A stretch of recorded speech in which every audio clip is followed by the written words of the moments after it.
What's up, guys? Calvin Wayman here. Here we are in a benchmark episode 70.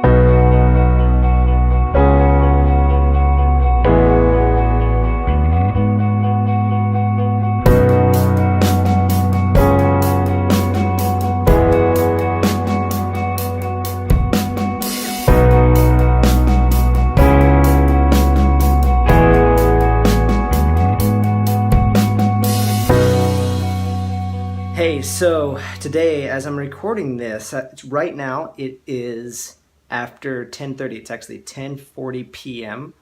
on a Sunday night here on August 6th, 2017.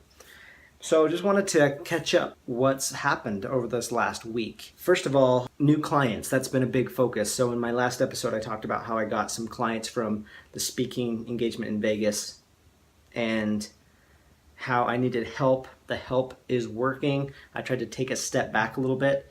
It's so I'm not doing everything, and I need to do some things to fine tune it.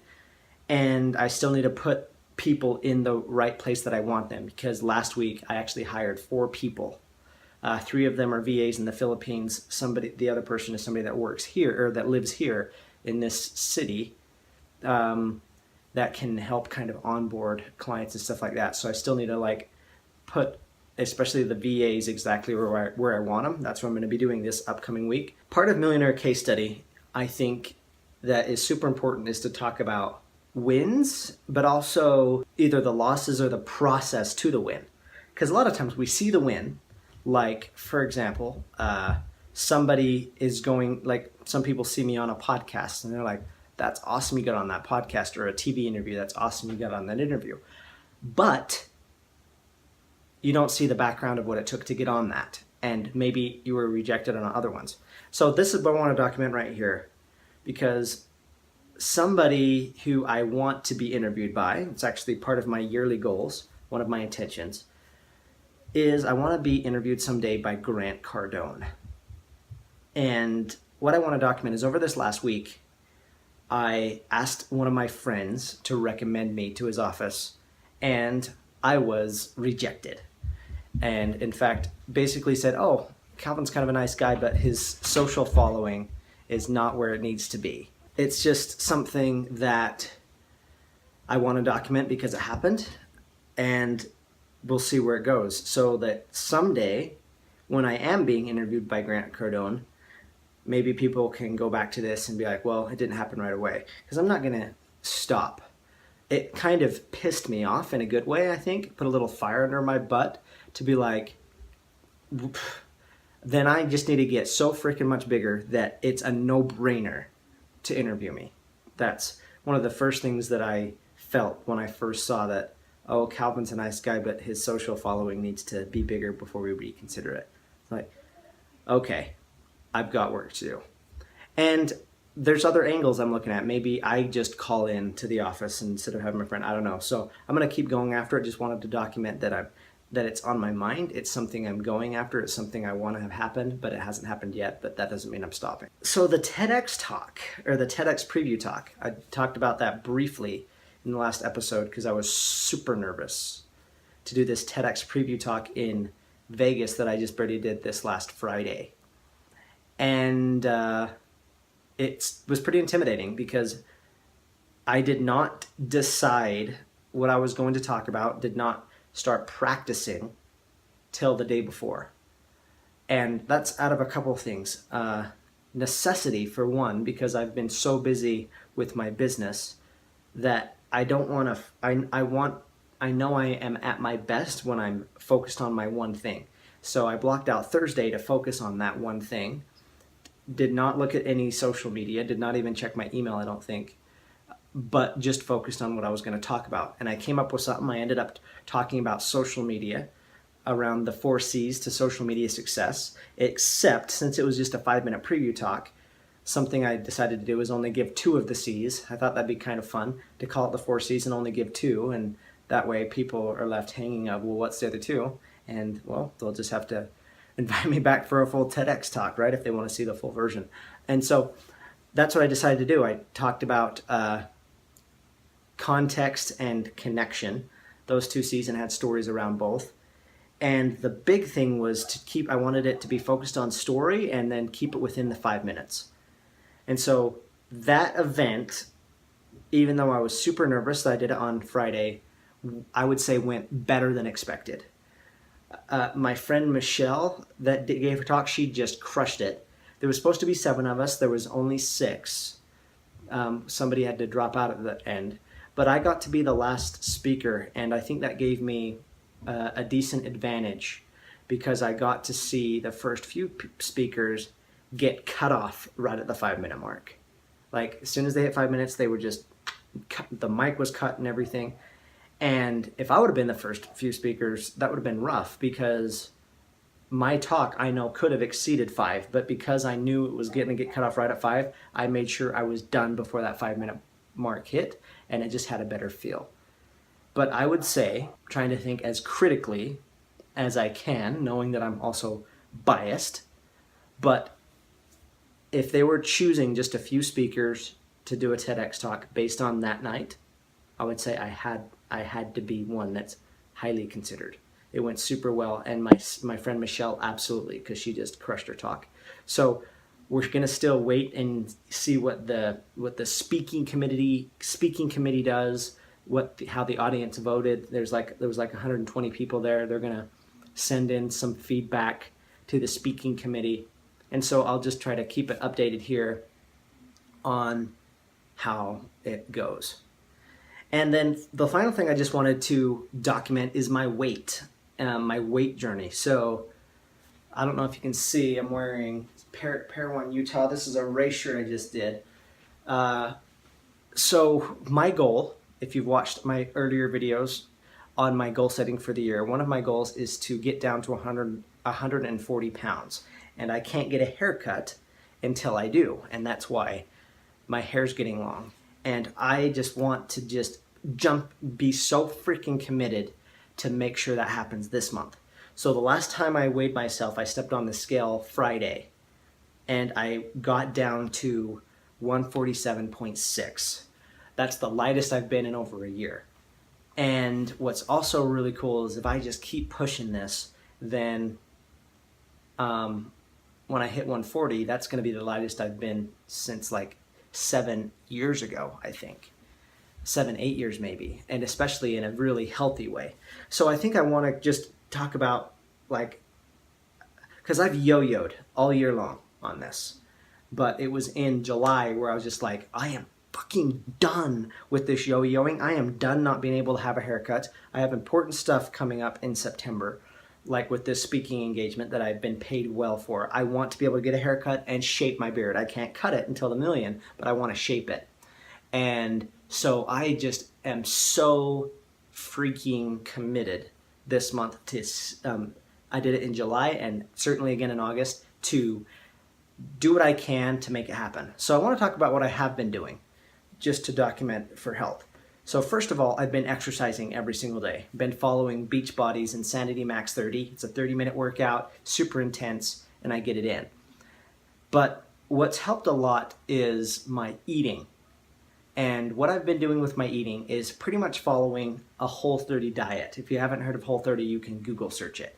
But it's basically just eating real food. Like, shouldn't be, not that fancy, but it's something that I knew I could be successful with. So it's just eating real food. And usually only do it for a month, but I'm sticking to it. And I'm going to continue to stick with it. Now, in addition to the Whole30, what's also helped is fasting. So what I did all over July and still doing now is an intermittent fast. And what I do with the intermittent fast is I go at least 14 to 16 hours without eating. Most people put in the window of when they're going to eat and they don't veer from that. What was more flexible and better for me is every day when I wake up, I just figure, when did I eat last? And if it was like 7 p.m., that I know that I cannot eat until 14 hours later, which is 9 a.m. So I can eat like between 9 and 11 if I want, but I'm not eating anything till 9, so I had a 14-hour window. So that's the intermittent fasting has helped a lot. I think it's helped my digestion or my metabolism. but it has also made me feel like that I am in charge instead of my food. Like, I have realized over this last month how addicted I am to food. And I tell that to people and they're like, what do you mean? You can't be addicted to food. Like, it's good for you. No, like, just like a drug addict, I know that if I have one piece of shit food that I want, it just can derail everything. Just like having a little piece of Coke or a little bit of some drug that just makes you spiral. So I've been so strict, not even having a cheat day right now, because I just want to frickin' hit this. So the intermittent fasting helps me stay in control because it makes me increase my willpower of I'm not eating until I hit this mark. And here's something I've also been doing, continuing to doing, and this has been a little bit more tough. And that is a 2-day fast. It's roughly a 2-day fast. Sometimes it's probably like 45 hours instead of 48, but a 2-day fast every week. And I'm usually doing that. I eat my last meal. I eat a meal like midday Wednesday, and then I don't eat another meal till like midday Friday. That's kind of the range. And that has been so good for me. It's been fucking hard, but it's been good for me because like this last time on Thursday, I wanted to cave so bad. With my wife and I having the new baby, so many people have been so nice and bringing meals every day for Becca, and she's getting such amazing food and stuff that people are bringing her that we're so grateful for. And some of it is stuff that I can't eat and I just want it because it just looks so, whether it's bread or desserts or things like that. Or what made it really tough is stuff that looked that was really healthy, but was during my 2-day fast. So I couldn't have it. But it's been good for me to be able to say no for 2 days because it's increasing my willpower around food so that I'm in control. So that's the main thing I want to document around this is I'm getting closer and I just need to stay true to this course and just stay good with my food. Now, a couple things that I'm adding this month of August. In Whole30, you can have potatoes. You can have potatoes because it's a real food. But I've decided in August that I'm just going to cut out potatoes just because I know that those carbs probably aren't helping.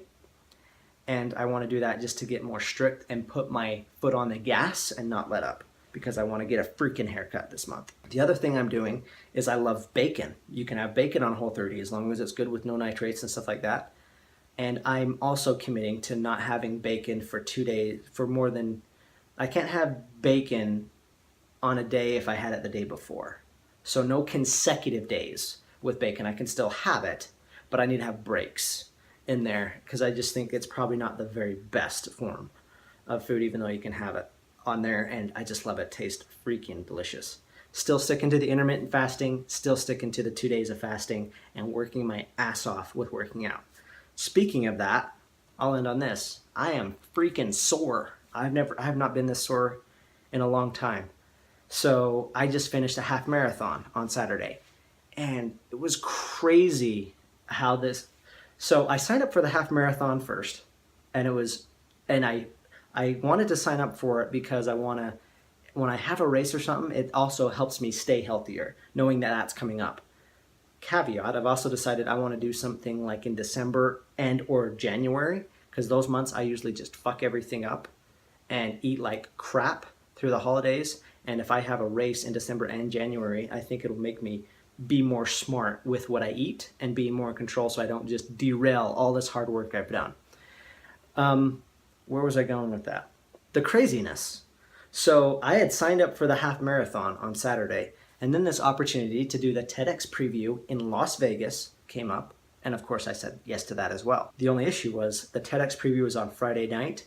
My half marathon was like an 1.5-hour drive away from where I live now, north of here, Saturday morning. But I still said yes to both. So listen to this craziness of what we did. So after the TEDx Preview, I drove home. I took my sister with me to shoot video and photos. We got home around 12:30, midnight. So around 12:30. And I needed to get up to the race by 5 a.m. The race was an hour and a half away, so I had to get up at 3:30. So I got home at 12:30, got home at 12:30, went to bed, had to get up at 3:30. So I literally only slept for 3 hours. And not only was I getting up on only 3 hours, but then I was running and was doing a half marathon. So I drove up there, super tired. Probably wasn't the most safe thing to do, especially because it was raining on a lot of the drive. But I had my coffee, got awake, got a burst of energy at around 5:30. Then the race started at 7, and I ran 13 miles. Man. Anyway, I did that all for my health, and I think that also shows how freaking committed I am to this, because I just want it to happen. I need to hit the 140. It's going to just, not only for health, but for my entire life, to show the universe that when I say I want to do something, even though it's hard, I'm not going to freaking stop. I'm going to hit it. And I think that can overflow into other areas as well. So that's why I got the t-shirt, because I finished. It's done. And I'm going to wrap it up there. So getting close on the weight. I hope that by the next time I do a Millionaire case study that I'm even lighter than the 147.6. I'll let you know. But I'm going to head to bed, because one of my goals is to get up in the 5 o'clock hour this coming week. I think I want to get up early tomorrow so I can go like meditate up in the mountains or something. Some area called Maxwell Park up here. I just love it up there, and the weather's been a little bit cooler and a little rainy, which I love in the summer, so I'm going to do that. So I'm going to wrap it up.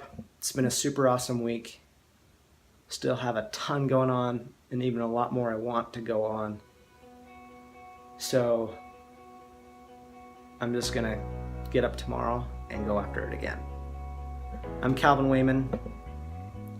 You're watching the first story following an entrepreneur making his first million as it's happening. Thank you so much for watching.